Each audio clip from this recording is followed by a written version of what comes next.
Alors pourquoi déjà on a voulu monter ce spectacle?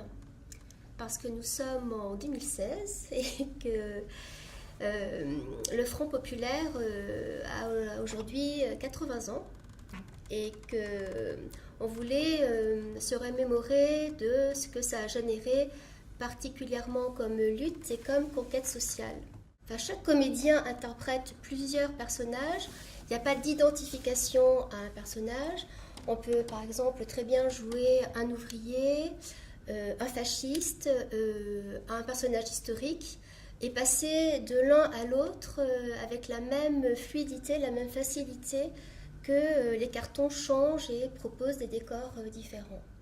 Le spectacle est très joyeux, hein. Il y a beaucoup de danse, beaucoup de mouvements, il est beaucoup basé sur la dynamique des comédiens.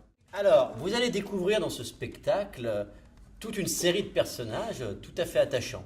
D'abord, deux couples, Marcel et Louise, et puis Jeanne et Polo.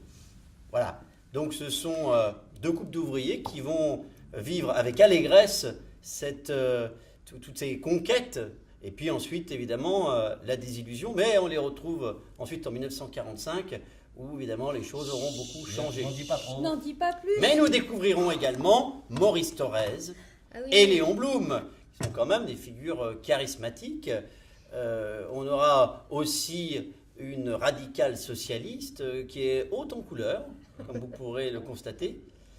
Et puis également un couple, n'est-ce pas, d'adhérents au PSF, le Parti social français, qui eux aussi très beau ont des choses intéressantes à révéler. Je tiens à préciser que Louise n'est en couple avec personne, puisque Louise est féministe et que les hommes ont un peu tendance à vouloir maintenir les femmes à domicile ou dans les usines.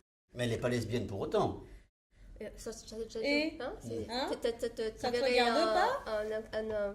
Oh, bah parce que, hein. Bon alors.